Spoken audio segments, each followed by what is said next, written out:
1980년 11월 대한민국 전역이 거대한 뉴스 하나로 발칵 뒤집힙니다. 정부가 국가기관 산업인 대한석유공사를 민간 기업에 넘기겠다고 발표한 것이죠. 전 국민의 관심은 단 하나였습니다. 과연 이 거대한 고래를 누가 가져갈 것인가? 당시 후보로는 내로라 하는 굴지의 대기업들이 모두 거론되고 있었습니다. 하지만 결과는 그 누구의 예상도 완벽하게 빗나가는 대반전이었습니다. 유공의 새 주인이 된 주인공은 다름 아닌 섬유기업 선경이었습니다. 당시 사람들은 이 소식을 듣고 귀를 의심하며 이렇게 비아냥거렸습니다. 이건 마치 새우가 고래를 삼킨 꼴이라며 말도 안 되는 일이 벌어졌다고 말이죠. 그럴 만도 했습니다. 유공의 덩치는 선경보다 몇 배나 더 컸기 때문입니다. 하지만 선경의 최종현 회장에게는 누구도 모르는 10년의 계획이 있었습니다. 선경은 원래 옷감을 짜고 섬유를 만드는 평범한 회사였습니다. 그런데 최 회장은 섬유를 만들면서 아주 근본적인 고민에 빠지게 됩니다. 섬유를 만들려면 폴리에스터가 필요하고 그 원료는 결국 석유에서 나오기 때문이죠. 만약 석유 공급이 끊기면 공장 문을 닫아야 하는 위태로운 구조였습니다. 여기서 최 회장은 석유에서 섬유까지 모두 우리 손으로 하겠다는 꿈을 꿉니다. 이것이 바로 SK 성장의 핵심인 수직 계열화 전략의 시작이었습니다. 당시 직원들은 이 계획을 듣고 우리 같은 회사가 어떻게 라며 의심했습니다. 석유 사업은 자본도 기술도 천문학적인 수준이 필요했기 때문입니다. 하지만 최 회장은 포기하지 않고 직접 중동의 산유국들을 찾아 떠납니다. 그가 원한 것은 단순한 계약이 아니라 피보다 진한 신뢰의 관계였습니다. 최 회장은 사우디아라비아 왕실과 형제처럼 가까운 관계를 맺게 됩니다. 단순히 비즈니스 거래가 아니라 서로의 문화를 존중하며 마음을 얻은 것이죠. 덕분에 선경은 오일 쇼크라는 전 세계적인 위기 속에서도 살아남습니다. 안정적인 원유 공급처를 확보했다는 사실은 재계에서 엄청난 화제가 되었습니다. 이 신뢰가 훗날 유공 인수전에서 결정적인 신의 한 수가 될 줄은 몰랐죠. 1979년 전 세계를 덮친 2차 오일 쇼크는 대한민국 경제를 마비시켰습니다. 기름값이 치솟고 공급은 달리니 정부는 중대한 결정을 내려야만 했습니다. 거대한 공기업인 유공을 감당하기 힘들어지자 이를 민영화하기로 결정한 것입니다. 하지만 조건은 매우 까다로웠습니다. 원유를 안정적으로 가져올 수 있는가? 자원 빈국인 한국에서 이 조건은 거의 불가능에 가까운 미션이었습니다. 다른 대기업들이 자금력을 과시할 때 선경은 조용히 히든카드를 꺼냈습니다. 그것은 바로 사우디아라비아에서 원유를 직접 공급받겠다는 보증서였죠. 정부는 물론이고 다른 경쟁사들도 선경의 인맥과 준비성에 입을 다물지 못했습니다. 최종현 회장이 10년 동안 쌓아온 신뢰가 빛을 발하는 순간이었습니다. 결국 선경은 모두의 예상을 뒤엎고 유공의 최종 인수자로 낙점됩니다. 하지만 인수가 끝이 아니었습니다. 내부에서는 거센 반발이 일어났죠. 거대 공기업 출신 직원들은 섬유회사에 인수되었다는 사실을 받아들이기 힘들었습니다. 최 회장은 이들을 직접 찾아가 우리는 한 가족이라며 진심으로 다가갔습니다. 강압적인 통합 대신 유공만의 문화를 존중하며 서서히 화학적 결합을 이끌어냈습니다. 이 과정에서 그 유명한 SK만의 경영 기법인 SUPX 시스템이 자리를 잡게 됩니다. 인수 후 유공은 폭발적인 성장을 거듭하며 그룹의 든든한 캐시카우가 되었습니다. 최 회장의 수직 계열화 꿈이 드디어 현실에서 증명된 셈입니다. 원유를 수입해 정제하고 그 원료로 섬유를 만드는 완벽한 생태계를 구축했죠. 이제 선경은 더 이상 작은 섬유회사가 아닌 대한민국 에너지 패권을 쥔 거인이 되었습니다. 훗날 이 에너지는 선경이 통신과 반도체로 진출하는 거대한 자본줄이 됩니다. 유공 인수는 단순한 기업 확장이 아니라 SK라는 기업의 DNA를 바꾼 사건이었습니다. 불가능해 보이는 목표를 설정하고 치밀하게 준비하면 해낼 수 있다는 자신감이죠. 이 담대한 발상은 훗날 모든 위기에서 그룹을 살려내는 기초 체력이 됩니다. 그런데 이들에게는 아직 정복하지 못한 또 하나의 미지의 영역이 남아 있었습니다. 바로 전 세계가 연결되는 미래, 정보통신이라는 거대한 물결이었습니다. 1990년대 초 S그룹은 마침내 제2동통신 사업자로 최종 선정됩니다. 그룹의 수건 사업이었던 통신 시장 진출이 드디어 눈앞에 다가온 역사적인 순간이었죠. 하지만 기쁨도 잠시 축배를 들기도 전에 거센 비판의 화살이 쏟아지기 시작했습니다. 당시 정권과의 유착관계에 대한 의혹이 언론과 정치권에서 터져나오기 시작한 겁니다. 모두가 부러워하던 사업권은 순식간에 그룹을 위협하는 독이 든 성배로 변했습니다. 논란이 걷잡을 수 없이 커지자 시 회장은 누구도 예상치 못한 초강수를 선택합니다. 천신만고 끝에 얻어낸 이동통신 사업권을 아무런 조건 없이 자진 반납하기로 한 거죠. 황금알을 낳는 거위로 불리던 사업을 포기한다는 소식에 재계는 큰 충격에 빠졌습니다. 정면 돌파 대신 한 발 물러서는 선택을 본 사람들은 S그룹의 통신 꿈이 끝났다고 믿었습니다. 하지만 이것은 더 큰 도약을 준비하기 위한 시 회장만의 고도의 전략적 후퇴였습니다. 모두가 끝났다고 생각했을 때 시 회장은 오히려 더 큰 사냥감을 조준하고 있었습니다.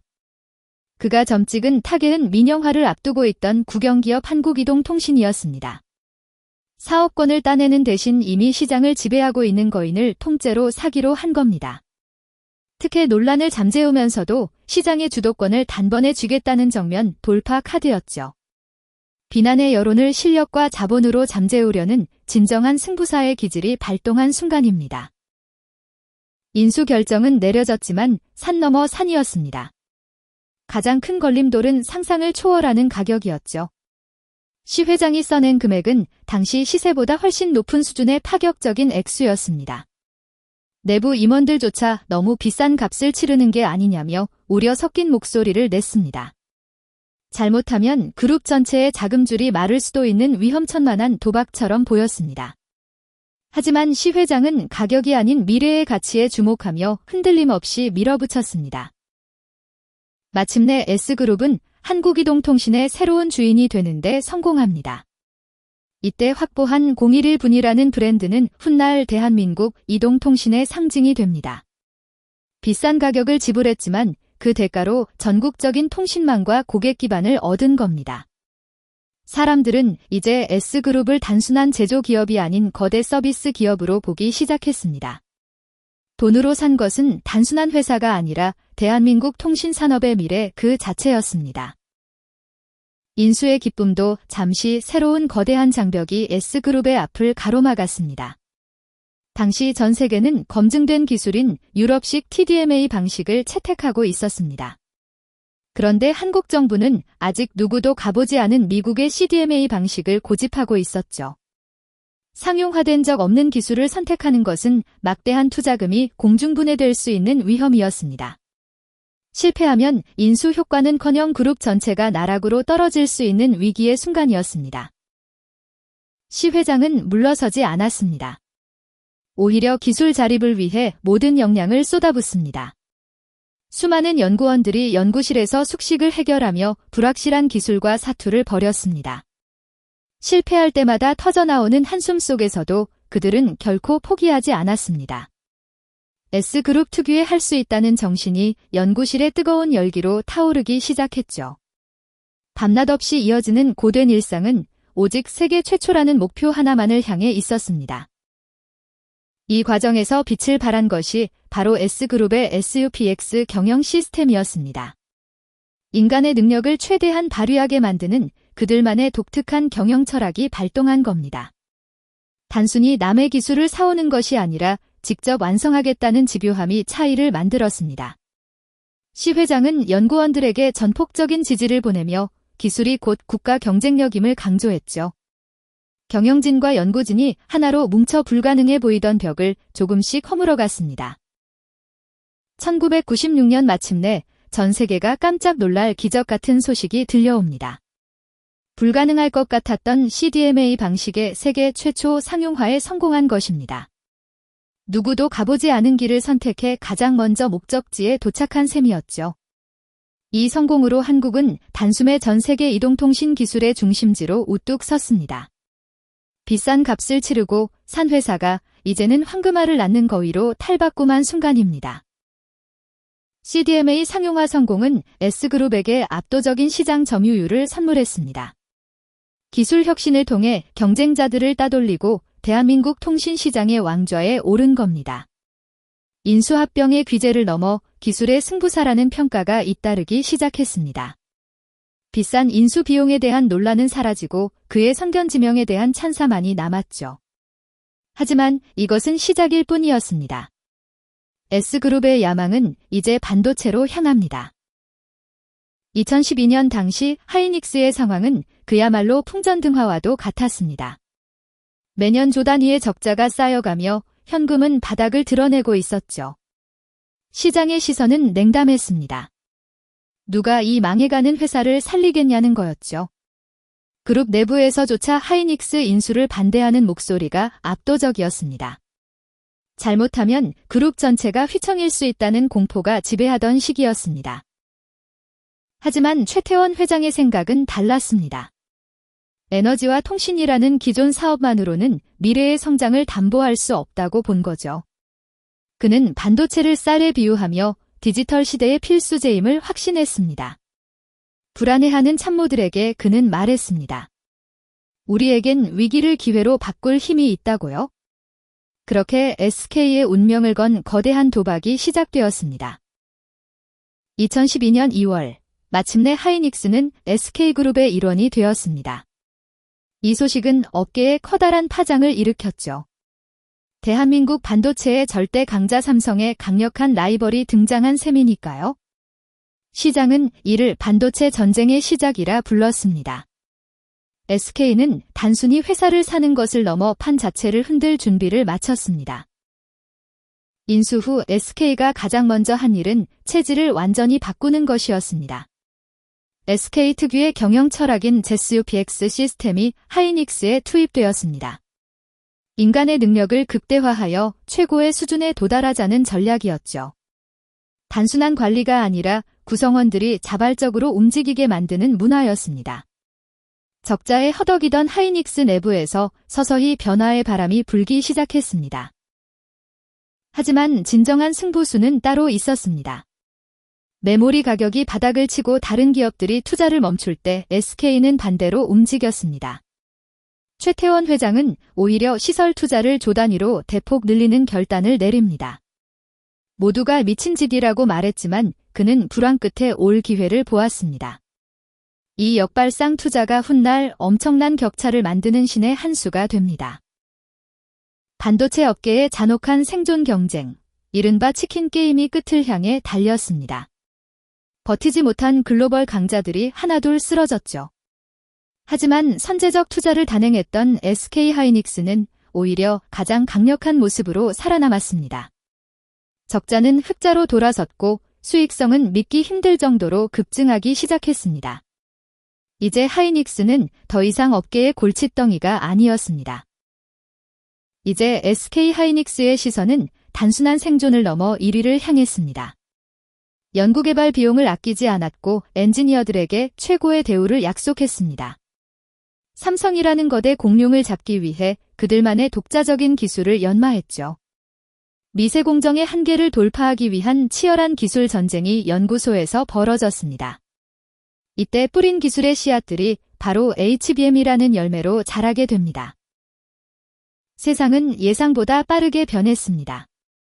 인공지능, 즉 AI의 시대가 도래한 것이죠. 방대한 데이터를 처리하기 위해 완전히 새로운 차원의 메모리가 필요해졌습니다. 속도는 훨씬 빠르고 전력은 적게 쓰는 고대역폭 메모리, HBM이 주목받기 시작했습니다.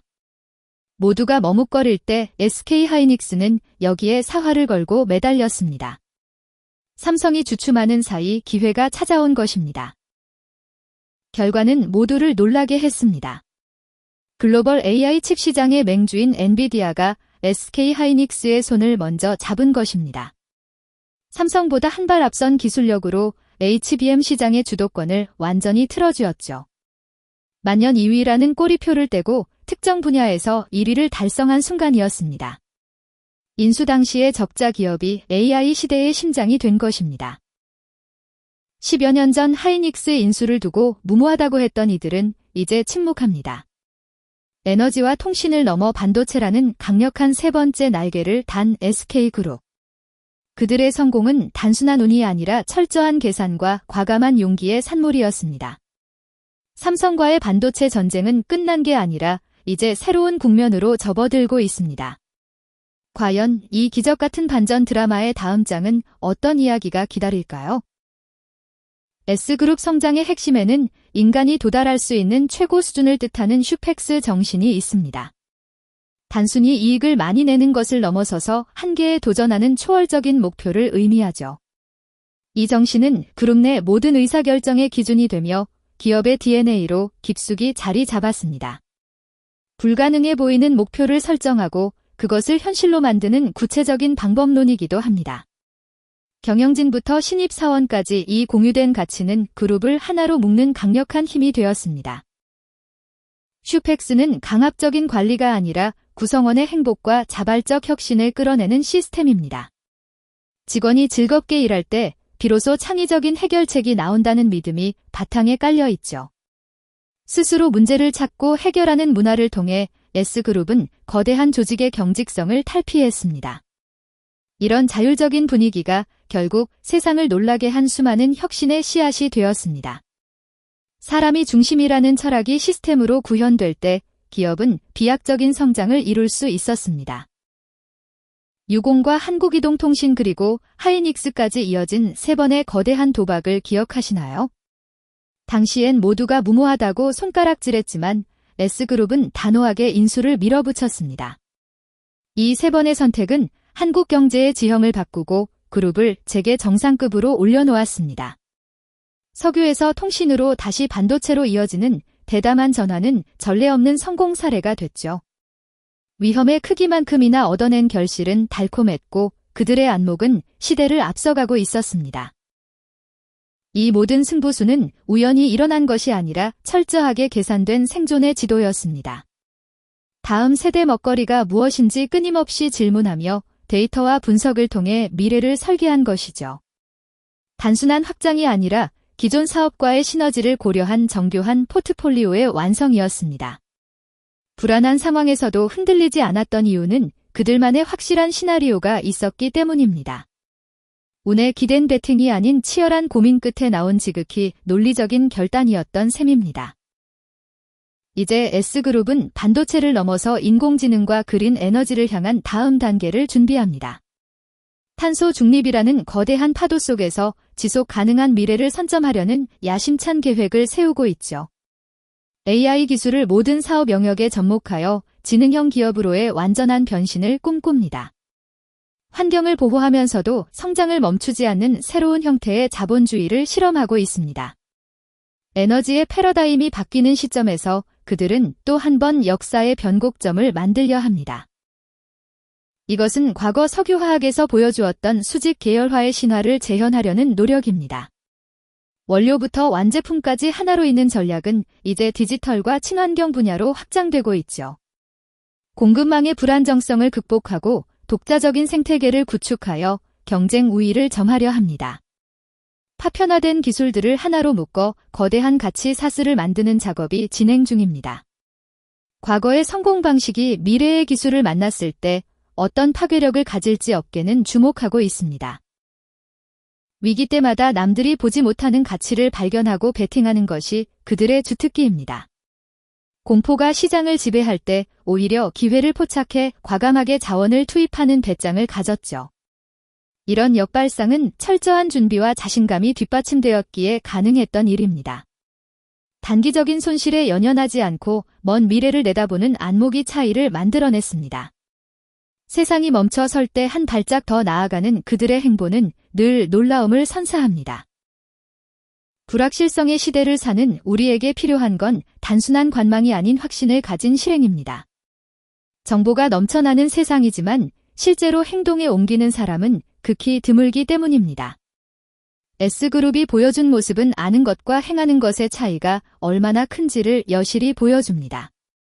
준비가 되었다면 망설이지 말고 자신만의 배팅을 시작해야 할 때일지도 모릅니다. 결과는 실행하는 자만이 확인할 수 있는 가장 정직한 성적표와 같기 때문입니다.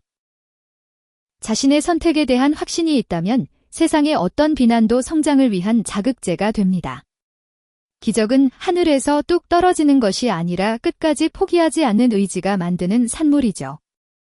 S그룹의 역사는 바로 그 확신이 현실로 변해가는 과정을 담은 기록과도 같습니다. 누구도 믿어주지 않을 때 스스로를 믿었던 그 힘이 오늘날의 거대 그룹을 일궈냈습니다. 확신은 곧 실천을 낳고 실천은 결국 우리가 꿈꾸던 기적을 불러오기 마련입니다. S그룹의 행보는 우리에게 단순한 구경거리가 아닌 묵직한 삶의 교훈을 던져주고 있습니다. 여러분의 인생에서 지금 가장 필요한 생존의 지도는 어떤 모습을 하고 있나요? 위기 속에 숨겨진 기회를 찾아내고 기꺼이 도전할 용기가 지금 우리에겐 필요합니다. 확신을 가지고 첫 발을 내딛는 순간 당신의 새로운 역사도 비로소 시작될 것입니다. 오늘의 인사이트가 여러분의 내일을 바꾸는 작은 불씨가 되기를 진심으로 바랍니다.